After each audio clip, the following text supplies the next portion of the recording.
रवि अपने घर में अकेला था। उसके माता पिता एक रिश्तेदार की शादी में गए थे और आधी रात के बाद लौटने वाले थे। बारिश की हल्की फुहारें खिड़की से टकरा रही थी और सन्नाटा पूरे घर में फैल चुका था। उसने सोचा कि यह वक्त हॉरर फिल्म देखने के लिए सबसे सही है।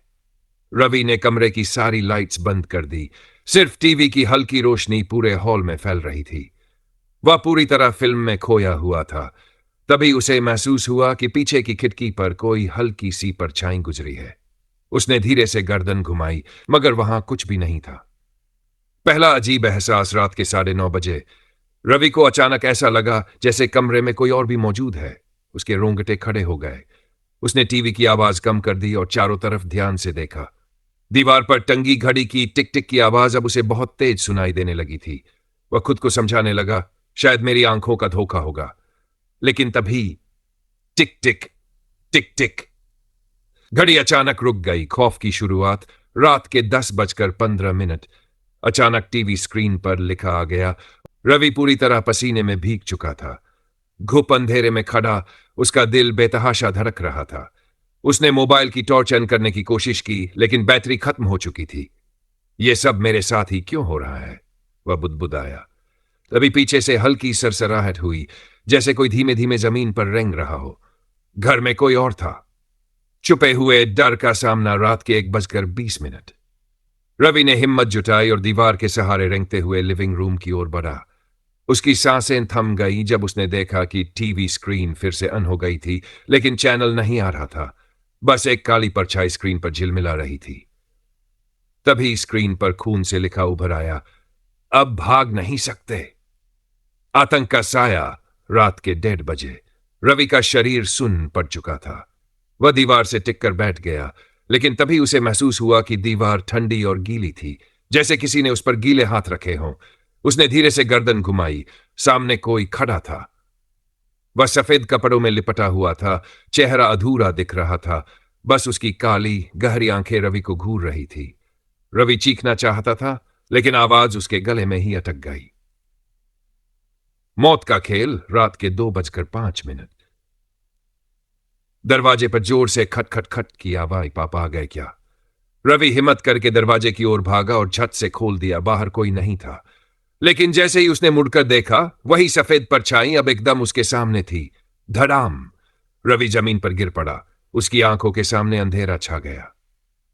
अंत या एक नई शुरुआत। सुबह के 6:10। सूरज की हल्की रोशनी खिड़की से छनकर अंदर आ रही थी। दरवाजे की घंटी लगातार बज रही थी। माता पिता लौट आए थे। उन्होंने दरवाजा खोला और अंदर दाखिल हुए। कमरा एकदम शांत था। रवि सोफे पर बैठा था। उसकी आंखें खुली थी और वह एकटक सामने देख रहा था। उसकी मां ने उसे झकझोर कर उठाने की कोशिश की। रवि बेटा। लेकिन रवि ने कोई प्रतिक्रिया नहीं दी। उसकी आंखों में अब जिंदगी नहीं थी। रवि की मां ने घबराकर उसका चेहरा अपने हाथों में लिया। उसकी आंखें खुली थी, मगर उनमें कोई हलचल नहीं थी। वह एकटक सामने देख रहा था, शून्य में, एक गहरे डर के साथ। रवि बेटा, क्या हुआ? उसके पिता ने भी उसे हिलाया, लेकिन रवि बस जड़ होकर बैठा रहा। तभी दरवाजे के बाहर कोई हंसा। एक धीमी खौफनाक हंसी। अनसुलझे सवाल।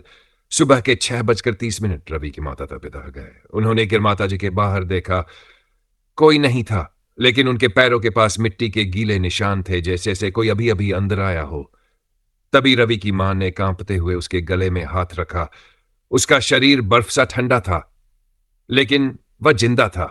अचानक रवि ने धीरे से फुसफुसाया, कौन अंदर है बेटा? उसकी मां ने कांपती आवाज में पूछा। रवि की सूखी होंठों से एक ही शब्द निकला, वही जिसने मुझे बुलाया था। भय की दस्तक। सुबह के 7:05। रवि अब भी स्थिर था। उसकी आंखें अब भी एक ही दिशा में टिकी थी, सीढ़ियों की तरफ। उसके पिता ने धीरे धीरे उस दिशा में देखा। सीढ़ियों की रेलिंग पर एक सफेद परछाई झुकी हुई थी। वो देख रही थी। रवि के पिता के मुंह से हल्की सी चीख निकल गई, लेकिन तभी परछाई तेजी से गायब हो गई।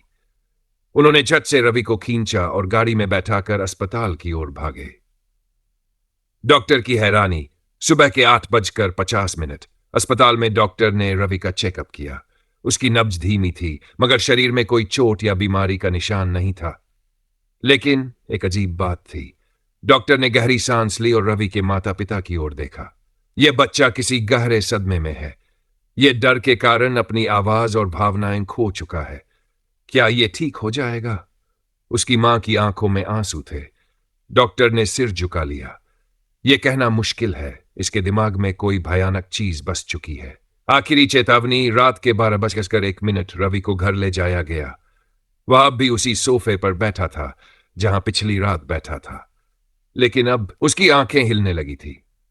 उसने धीरे से सिर घुमाया, अपने माता पिता की ओर देखा और पहली बार बोला, अब वो तुम्हें बुला रहा है। तभी बिजली गुल हो गई। कमरे में गहरा अंधेरा छा गया और किसी ने दरवाजे पर जोर से दस्तक दी। धड़ धड़ धड़। क्या यह अंत था? घर में घुप अंधेरा था। बिजली चली गई थी और दरवाजे पर लगातार जोर जोर से दस्तक हो रही थी। धड़ धड़ धड़। रवि अब भी सोफे पर बैठा था। उसकी आंखें दरवाजे पर टिकी थी। उसके चेहरे पर कोई भाव नहीं था, लेकिन उसके होंठ हिले। अब तुम इसे रोक नहीं सकते। उसके माता पिता एक दूसरे को घबरा कर देखने लगे। उसकी मां ने डरते डरते दरवाजे की ओर कदम बढ़ाया। रुको! उसके पिता ने उसे रोकना चाहा, लेकिन तब तक बहुत देर हो चुकी थी।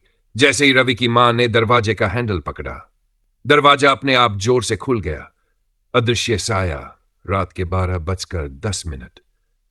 दरवाजे के बाहर कोई नहीं था, लेकिन ठंडी हवा का एक तेज झोंका अंदर आया। ऐसा लगा जैसे कोई घर के अंदर दाखिल हो गया हो। तभी रवि के पीछे रखे शीशे में एक परछाई झलक उठी।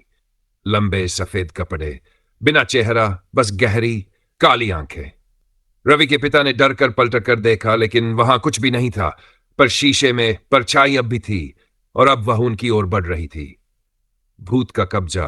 रात के 12:15। रवि की मां के हाथ कांप रहे थे। उसने अपनी सूखी आवाज में कहा, कौन हो तुम? तभी रवि ने एक धीमी मगर खौफनाक हंसी हंसी। अब यह घर मेरा है। उसकी आवाज में अब कोई मासूमियत नहीं थी। वह भारी और डरावनी हो चुकी थी। फिर अचानक रवि का शरीर हवा में उठने लगा। उसकी मां चीख पड़ी। उसके पिता दौड़कर उसकी ओर बढ़े, लेकिन रवि की आंखें अब काली हो चुकी थी। उसने धीमे से अपनी मां की ओर देखा और कहा, तुमने इसे बुलाया, अब यह तुमसे वापस नहीं जाएगा। शैतानी ताकत। रात के 12:20। पूरा कमरा तेज हवा के झोंकों से कांपने लगा। चीजें इधर उधर गिरने लगीं। रवि का शरीर अब पूरी तरह हवा में था और उसकी आंखों से काले आंसू बह रहे थे। तभी रवि ने जोर से चीख मारी। चीख इतनी भयानक थी कि पूरे घर की खिड़कियां चटकने लगीं और फिर सब कुछ शांत हो गया। रहस्य का अंत या एक नई शुरुआत? सुबह के 6:30। सुबह की रोशनी खिड़कियों से अंदर आ रही थी। घर में सब कुछ बिखरा पड़ा था, मगर रवि कहीं नहीं था। उसके माता पिता हॉल में बेहोश पड़े थे। दरवाजा भी खुला था और बाहर सड़क पर रवि सफेद कपड़ों में खड़ा था। उसकी काली आंखें अंधेरे में चमक रही थी। उसने धीरे से अपनी उंगली से इशारा किया और तभी घर का दरवाजा अपने आराम से बंद हो गया। क्या रवि लौट कर आएगा, या अब वह कहीं और किसी नए शिकार की तलाश में जा चुका था?